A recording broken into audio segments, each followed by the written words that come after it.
The next film we're talking about this week is A Shaun the Sheep movie, Farmageddon, which I have not seen, but Will Ashton, who has been suspiciously quiet, I don't think he's very happy with me right now. Will Ashton, you did see the Shaun the Sheep movie too. It's the Yes. latest one, because the Yeah. first one came out, I think, 2015, no? Yeah, it's been a little bit. Yeah, yeah. And These movies take a while, I guess. they do, yeah. Yeah. And Cory Woodruff, friend of the show, patron, welcome. I can't say it enough. I think you saw this one as well. I did. I saw it about 2 weeks ago, I All guess. right. This is a stop motion animated science fiction comedy that technically premiered last year, but it's now getting a little bit of a larger distribution here in the States. I think it came out in the UK last October. And as of Valentine's Day, Shaun the Sheep finally made it into our hearts. This is the latest one from Aardman Animations, and it was directed by Will Becker and Richard Fallon. This is their first film, actually. And it's a sequel, as I mentioned, to Shaun the Sheep movie. So, Will Ashton, I know Shaun the Sheep holds a little special place in your heart, does it not? I mean, urban animation definitely does. I mean, Yeah. I like Shaun the Sheep movie. I didn't love it quite as much as, say, Wallace and Gromit, Were Rabbit, Curse the Were Rabbit, or let's see, Chicken Run, or any number of Early their Man. really solid films. Not Early Man so much. I mean, Early Man was like a lower tier one for them, but I still Agreed. think their lower tier stuff, with the exception maybe Flushed Away, because that was like their CG effort, which wasn't great.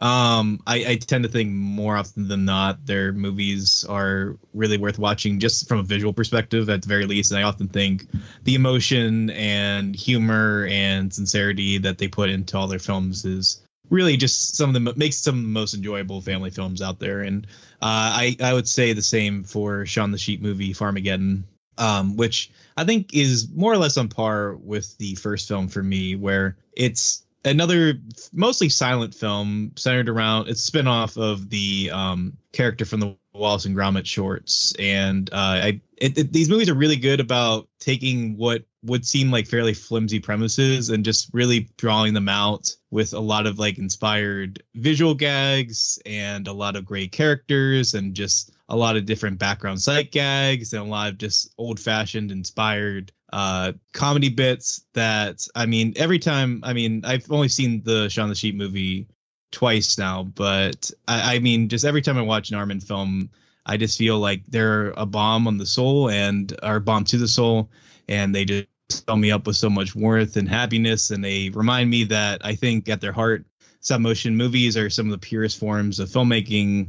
And I think that's about the same for this film as well. So, I mean, I don't think this is their masterpiece or any respect. I think it's a solid like B-level film for them, but I would say it's another one that's well worth watching on Netflix. All right, and it sounds to me like Cory Woodruff, you disagree 100%? Yeah, I think he's full of crap, honestly, which is no surprise, as you know. A charlatan film reviewer, Will Ashton, is just an insult to the art. If I had a quarter for every time I heard that. Yeah, seriously. You'd have he 50 is cents fake. just today. Yeah, exactly. Just an insult Just to since this we started podcast. recording and just looking at his text messages from me. Yeah. But yeah, I love the 2015 film. Where me and Will, I think, would differ on this is that I really think that's one of Aardman's best movies. I think it is just ingeniously clever and just relentlessly heartfelt and just genuinely moving and really, really, really, really funny at times. And I held that was in my top 10 that year. Like, I adore that movie. I watched it again recently before this came out, and I thought it was just as funny as the first time I saw it, and even not more moving. Like, I adore the first movie. The second one I was very excited about, but obviously it's a little disappointing when things moved to Netflix these days, particularly after it had a release in the UK. I know Will said this in his letterbox, but like I also would have loved to have seen this in a theater, especially like having that opening credit thing. I mean, I feel like this is the perfect crowd to say like I love distribution logos for stuff like this. Like I think that there's special moments, and it's like imagine like not getting to see the hopping lamp for Pixar, or like you have to watch it on a TV for the first time, which would be very deflating because I love watching Pixar movies in theaters, and I love that feeling with any animation. And it was kind of a bummer this was on just Netflix purely here in the States, but I'd rather have that than not see it at all.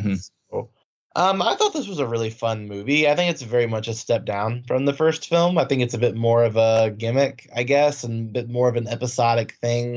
This felt like a very long version of the TV show, like kind of like a 30-minute episode stretched out over 90 minutes, as opposed to like the first film, which I think was actually a very cinematic, good, well-told story that actually had an arc and character development. And this one was a bit more like, that alien is here. What are you gonna do? But it's still really good. Like I still had a lot of fun with it, and I think that they just Aardman's.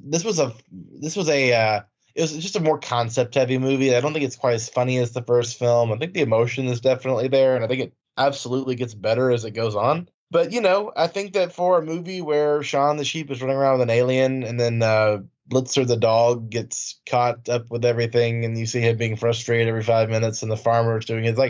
It's very familiar, and it's a fun world to be in. Like I think it's comfort food. This is a very much a comfort food entry to Aardman's stuff. But like I didn't think Early Man was the best movie in the world, but I also would rather have 50 Early Mans than one uninspired DreamWorks movie. I value stop motion a lot. I think it is a definitive medium for what we have in film, and I'm sad that we are beginning to lose it a little bit. It's just not quite a priority anymore outside of this and Leica. So I like this movie a lot. It's not the best movie in the world in terms of kind of what's come before it. I think it's a little bit of a step down, but I still have a lot of fun with it, and it's one of the better things I've seen this year of the couple things that I've seen. Sure. I mean, the only thing I'd push back on is that I felt like this one was actually a little bit more cinematic than the first one. Interesting. Just in terms of its visual approach, I forget the name of the two directors, but I mean, obviously because they're inspired by films like Close Encounters and different alien invasion films, and that it felt like they had a little bit more of a playful visual style than the first movie, which I appreciate because it's it's about simple farm characters being fish out of water in the city. The style of that is meant to be very simplistic and just central to the characters, but it just made me a little, like you were saying, I think it makes me more disappointed that this wasn't premiering in theaters, and as opposed to something like The Last Thing He Wanted, which apparently was in theaters, and I don't know why. But yeah, about that more next week, by the way, listeners. Sure, right. Yeah. But no, I mean, echoing a lot of what you said, I mean, these movies, they're just, I mean, beyond the technical merits, which I think this is easily some of the best blends of stop motion and CG that they've done ever, I think. I mean, I know they've been pushing for more CG heavy stuff in recent years, which is understandable because, it's just the way of the tides. But I think this is some of the best animation we've gotten from them. And I agree that the storytelling doesn't always match that, but I don't know. I guess I was more taken by the story than you were altogether. But I will say I agree that where the first film was able to incorporate say the farmer character and Blitzer in a way that felt a little bit more organic, this felt like they kind of were shoehorned into Sean's whole subplot, and the same with his other sheep friends. It just felt like they kind of had to figure out different ways to incorporate them into this larger narrative that was ultimately, by and large, a little bit kind of generic as far as your kid becomes friends with an alien stories that we get. But no, I mean, I think it's definitely worth watching. And I will say, I do think Netflix seems to be, in addition to the studios you mentioned, I think they are pushing for more stop motion films, because I know they are behind Guillermo del Toro's Pinocchio movie. And I think they're involved with a few other stop motion movies that I'm blanking on right now. So, well, even they're supporters of hand-drawn animation too, with films like Klaus. Right. So yeah, I mean, even though they're not really giving these films their full theatrical due, at least they're footing the bill or premiering them on their site, which is not nothing. The directors are Will Becker and Richard Fallon. And and I want to guess your grades. I've been listening. Sure. And taking copious notes in my head. And I'm going to try to guess Will and Cory's grade. So Will, I think you're going to give it a B, and I think Cory is going to give it a B plus. Am I right? Wow, yeah, I was going B plus B. It was right in that range. Yeah, I was between a B and a B minus, but I was going to give it a B. I just want to take this moment. I could brag. I could make a big fuss. But I want the listeners to understand that I care about my co-hosts, and I listen to them. And when they have problems, they come to me. Sure.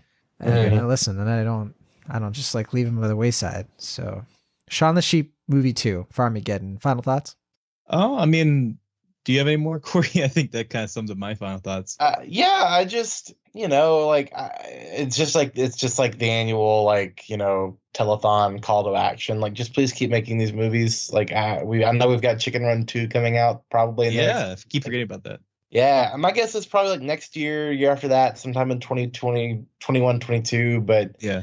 I don't want to lose them. I mean, I'm excited for the Henry Selick movie that's coming out, Wendell and Wild, on Netflix pretty soon. That's the other one. Yeah. And Del Toro's, Del Toro's, I'm very hyped for. Like, there's still some stop motion like us probably developing something. Like, it's still going. Like, there's maybe like one a year, maybe one every 2 years that we still get, and it's like really cool to get them. So I don't want to lose stop motion. It would be a loss, and I feel like that as long as there are those that appreciate the medium, and I think Aardman is always going to be the flagship for these type of productions. Like, I respect the heck out of Leica, but it's like Aardman's, they're the old kid on the block. Like, they're the ones that have been here for a while. So I just continue to want to see these movies, because the day we lose stop motion, it's gonna be tough. Yeah, for sure. And I guess the only thing I'd add is just that, I mean, at least Wes Anderson's keeping them going every now and then. So at least, absolutely, yeah. So I guess we can fall back on him at least for one or more of these films. All right, that is A Shaun the Sheep movie, Farmageddon, a film that I have not seen. But if I did see it, I'd probably be between about a B and a B plus. Sounds like. Did you see the first Shaun the Sheep? I didn't. No.